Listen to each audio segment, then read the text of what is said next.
Well, we've called for a number of things in the letter, and indeed there has been a response, and thanks to Tonia Antonazi for coordinating the letter.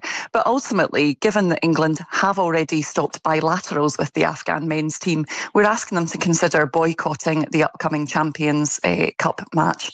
And I find it interesting that the ECB are obviously calling on the ICC to actually implement their own rules, which is for a country such as Afghanistan, which does not support its women's cricket team. In fact, as you rightly outlined, very far from it. What the Taliban are doing to women's lives in Afghanistan is absolutely appalling, that they should be preventing the Afghan men's team from taking part.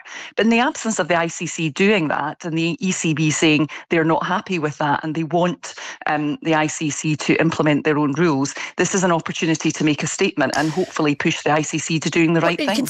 Given they aren't boycotting and the ICC don't feel under the pressure, what is there to lose from making this statement and see what the ICC do?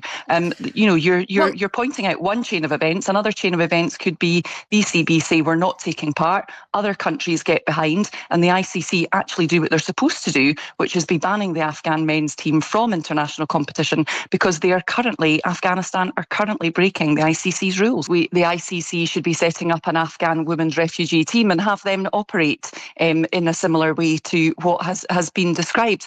But, certainly speaking to the Afghan women in diaspora that I do as chair of the all-party parliamentary group for women, they are grateful to see us calling for this. And in terms of being out of touch, I've been the chair of the all-party parliamentary group now since not long after the Taliban took over. So, I was in Tirana last year at a women's rights conference. I do understand and I do engage with communities to understand what the challenges are in Afghanistan. And I think what people potentially haven't realised is how far the Taliban have gone in recent months and years in relation to women's rights. It's not the same as it was a couple of years ago. It's now the case that women are not allowed to be seen through windows in domestic settings. And I won't apologise for taking any opportunity to highlight to the British public and more widely what the Taliban are doing to women's rights in Afghanistan.